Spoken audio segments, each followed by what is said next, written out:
It is a warm night in South Florida, and a man is driving slowly along a canal road. His headlights catch something on the pavement ahead. At first he thinks it is a fallen branch. Then the branch moves. It stretches across both lanes, thick as a fire hose, and it does not end. He stops the truck and stares. The thing keeps sliding, foot after foot, until its tail finally clears the road. He has just watched a snake longer than his own vehicle vanish into a backyard canal, and that backyard sits only 15 minutes from downtown Miami. Now, here is where most people expect a story about a rare escape. A freak animal, a one-in-a-million sighting, nothing to worry about. Stop, that is not what this is. In the Everglades tonight, there are tens of thousands more, coiled in the dark. This is the story of how a pet store animal became the top predator of an American wilderness. And it is the story of why Florida, after spending millions, still cannot get rid of it. The Burmese python is not from Florida. It belongs to the jungles and swamps of Southeast Asia, thousands of miles away. So how did it end up ruling a river of grass in the United States?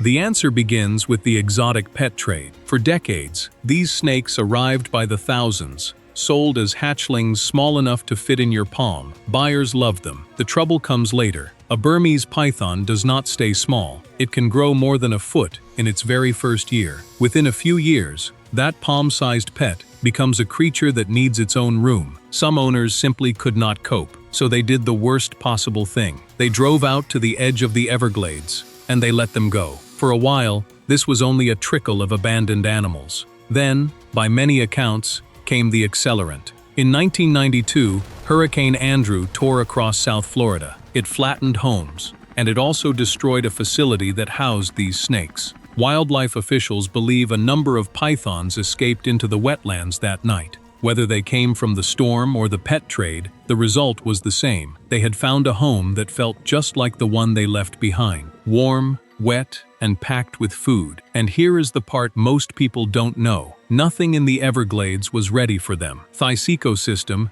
had no predator built to handle a giant constricting snake. No competition, no natural check, just an open buffet stretching across millions of acres. So the pythons did what any animal does in paradise. They ate, and they multiplied. To understand why they became unstoppable, you have to understand how a python hunts. It does not chase, it waits. A Burmese python can lie motionless in shallow water for days, nearly invisible in the mud and the grass. It feels the vibration of an approaching animal. Then it strikes, faster than you would ever expect from something so heavy. It does not use venom, it uses its body. The snake wraps its prey in tight coils, and every time the animal breathes out, the coils tighten. The prey can never fill its lungs again. Death comes from the inside, quiet and fast. What makes this creature so dangerous to Florida is not only how it kills, it is what it can kill. A large python can swallow prey wider than its own head because its jaw is not fused like ours. The lower jaw splits and spreads, and the skin stretches around the meal. These snakes have been found with whole deer inside them. Even alligators are on the menu. There is a now famous photograph from the Everglades of a python that tried to swallow a full-grown alligator and burst. Think about that for a second. This is animal willing to take on the apex predator of the American swamp. Then there is the breeding. Single female can lay a massive clutch of eggs in one season, sometimes 50, sometimes more. She coils around them, and she even shivers her muscles to keep them warm. Almost nothing in the Everglades will disturb a nesting python, which means nearly every clutch that hatches sends dozens of brand new hunters out into the grass.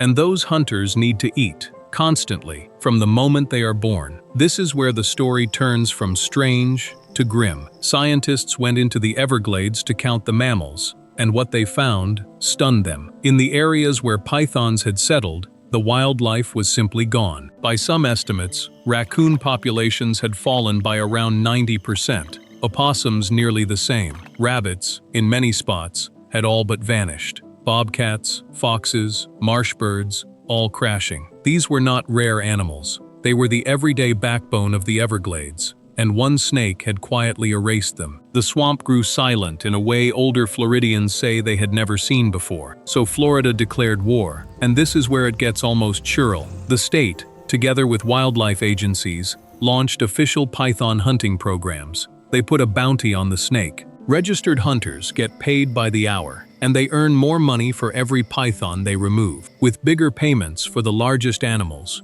and for nesting females. Every year, the state runs a public event called the Florida Python Challenge. Thousands of people sign up, ordinary folks, retirees, families, first-time hunters, all wading into the swamp with flashlights and bags, competing to catch the most snakes. There are cash prizes. There is a leaderboard. It is, in the most literal sense, a state-sponsored snake hunt. And yet, after years of this, after millions of dollars spent, after tens of thousands of pythons pulled from the wetlands, the population has barely flinched. To be honest, what struck me most was the math of it. Researchers believe there may be tens of thousands, possibly hundreds of thousands, still out there. The hunters, for all their effort, remove only a small fraction each year. The problem is the swamp itself. The Everglades is vast, flat, and thick with cover. A python the length of a car can lie 10 feet from a trained searcher and never be seen. They found this out the hard way. In one study,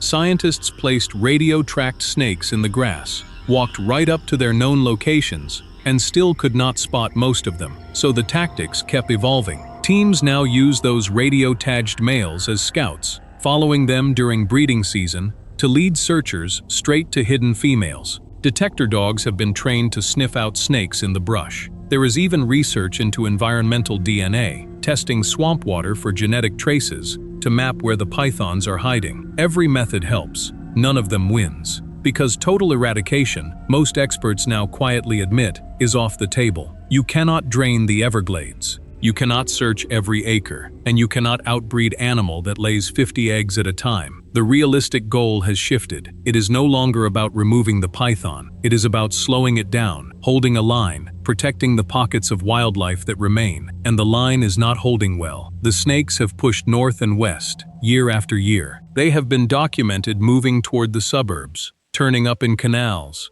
on golf courses, in backyards on the edge of the city. The wilderness animal is becoming a neighborhood animal, which brings us back to that warm night on the canal road, and the man watching a shape longer than his truck slide into the dark. He did the right thing. He reported it. A contractor came out, and that particular snake was removed. But he understood something as he stood there in his headlights. For every python pulled from the water, the swamp behind it holds thousands more he will never see. That is the strange, uncomfortable truth of the Everglades today. Florida threw money at the problem. It offered bounties, held contests, trained dogs, tagged snakes, and rallied thousands of citizens to the cause. And the python, indifferent to all of it, simply kept living the way it always has, wading in the mud, swallowing the swamp whole. We like to believe that when we notice a problem, we can fix it. Sometimes nature just quietly disagrees. Somewhere out in the grass tonight, in the dark water beyond the last streetlight of Miami, something enormous is lying perfectly still,